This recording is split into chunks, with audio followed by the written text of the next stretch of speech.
Those are indeed some very interesting topics you're bringing up. I'm really looking forward to the discussion. Mats Agervi, please. Thank you.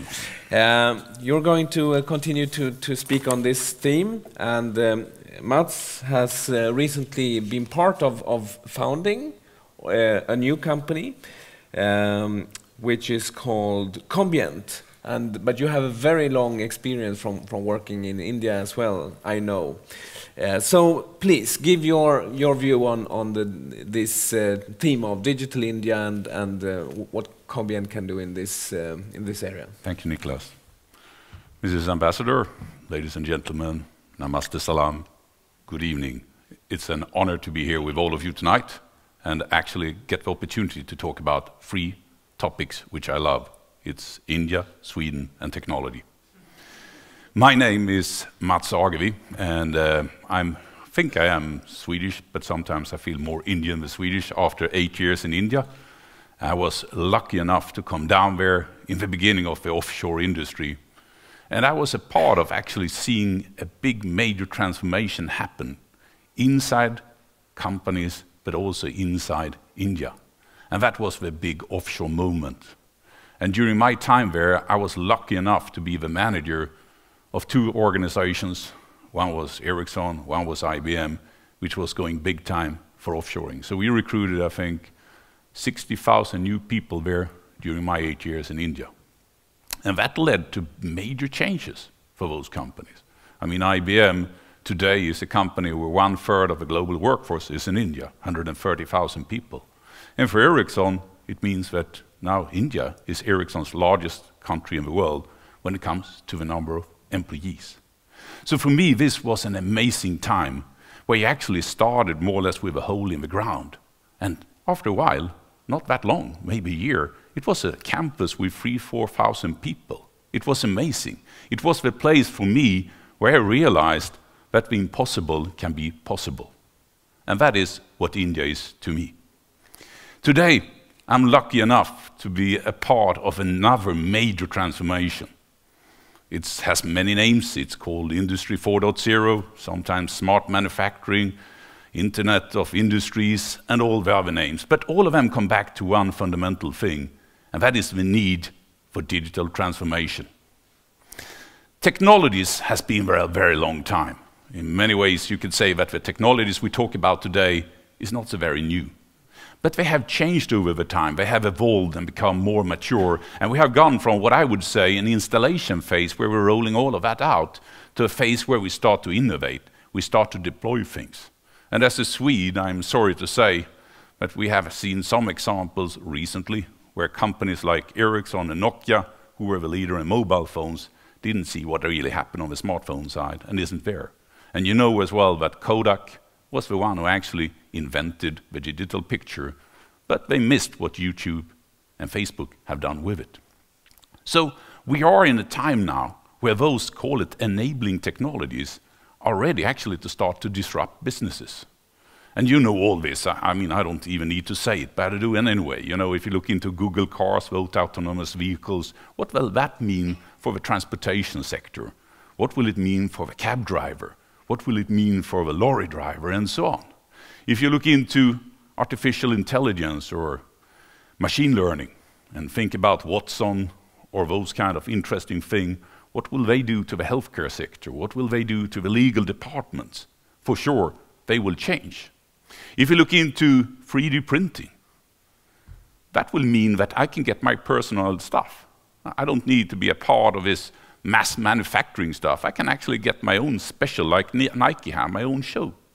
And finally, of course, if you think about the manufacturing industry, where you talk about industrial robots and robotics, and you start to think about, you know, Baxter, you know what we have here in ABB called Yumi.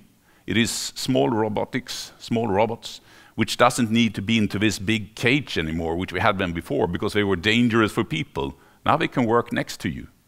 And when they are coming into production, what will they mean for the places where we geographically will place the industries? Will they start to move back? Will they move to where it makes sense from other reasons, maybe climate, because transportation, etc., could be minimized? But one thing is for sure, that our future will be shaped by technology. And the question for a lot of us is, of course, how do you prepare for that?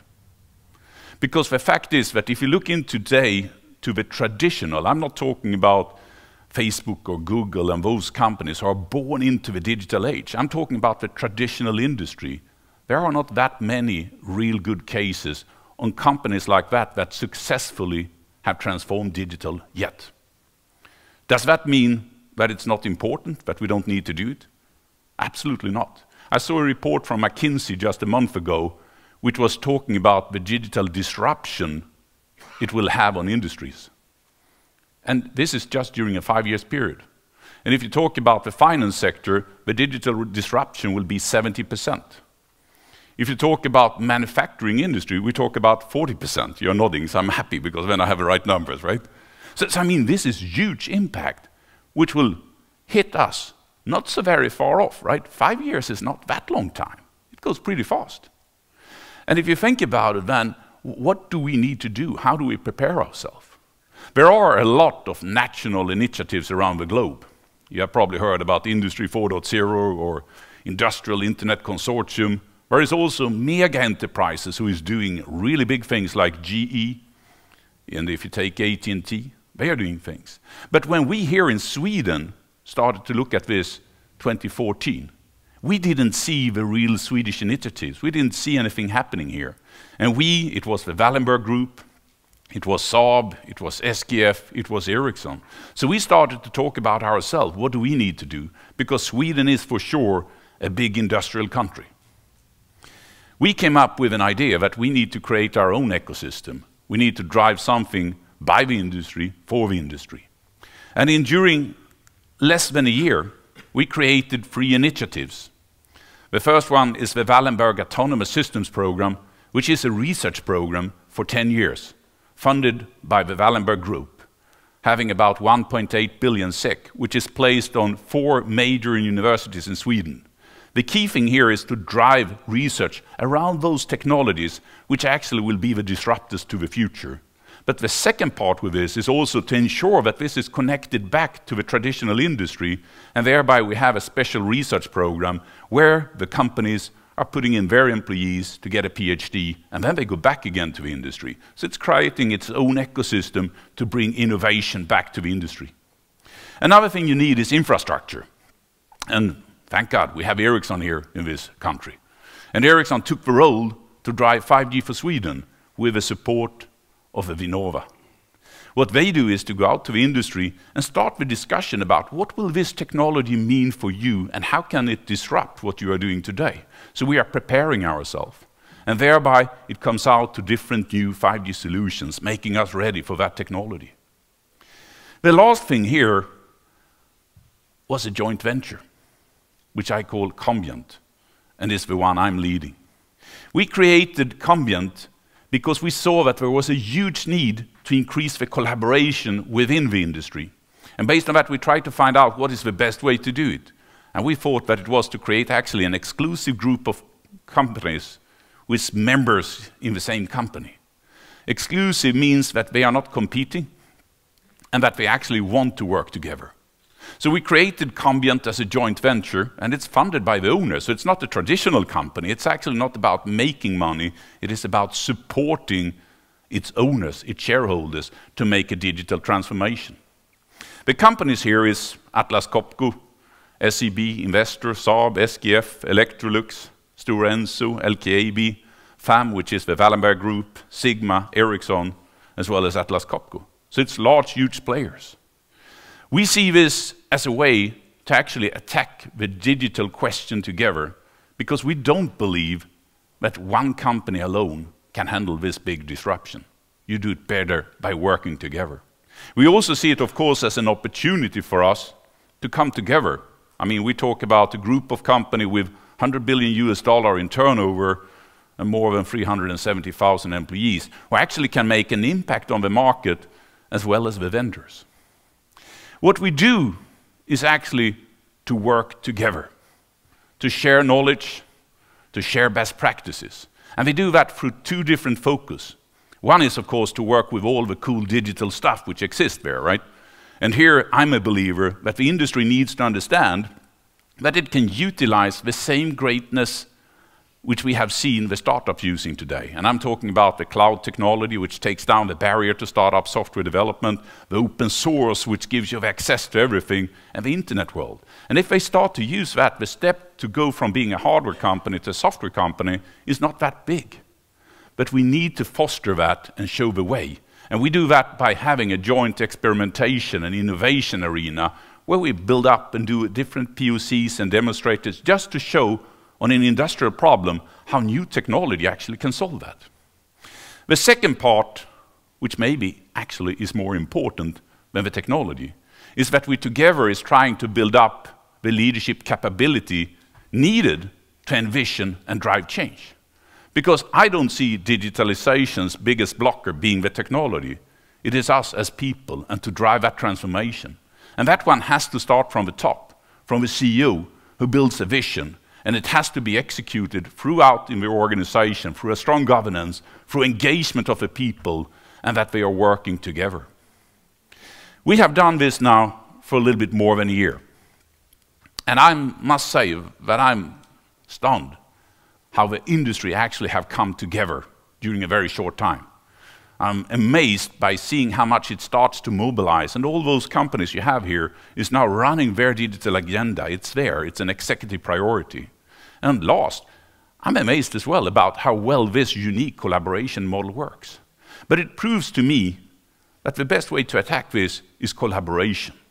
And also, I want to really talk about the need that we are looking into our traditional industry, because that's where we are creating the employment. We did that in the past, and it will be that in the future as well. And what we think about it, and this is valid in Sweden as well as in India, how do we prepare it for the future? How can we cooperate, India and Sweden? Well, my first idea is, of course, to look into research. Sweden is a wonderful place when it comes to innovation. We're always coming out in the top, among at least the top 3 countries in the world, if you look to the number of people we are. Unfortunately, we are less people than there are in Bangalore. So we have a little bit of limitation when it comes to the number of brains we have. On the other hand, India is also an education nation. And it is a country where the number of engineers are just booming year after year. I think when I left, we had 1 million engineers graduating every year. And it's probably even more now, because it's growing all the time. So if we can combine and do something around research, I think that would be a wonderful way to start a collaboration, because that's where it starts, to find a technology center or some kind of initiatives we can do there. My second focus would be to think about how can our industry start to collaborate, because Sweden is normally very much a high-tech manufacturing country, using latest technology in solution and the way we produce things. And for you who were here yesterday, you probably heard about Agervi and the things which happens in India, where you build cost-efficient solutions produced on masses. If we can learn from each other, I think that could be really, really benefit for both nations. The third thing, which I feel is important, is how we create an ecosystem of startups. And we need that here in Sweden as well, because I think there is a gap between the big industry and the startup in the industry sector, business to business. But at the same time, looking to India's history and success now building an IT sector, that kind of skill which we have heard about here before is of course also essential. And the question is, of course, how can we build a startup ecosystem which is benefiting both parties? So for me, it is about research, education, it is about an industrial ecosystem, and about how we actually can take advantage of the startups. But one thing I'm sure of is that India and Sweden, as 2 major democratic countries, independent, with a culture which actually fits it very well, should be very good partners together. And one thing is for sure, that if we start to work together, we would be an unbeatable team. Thank you.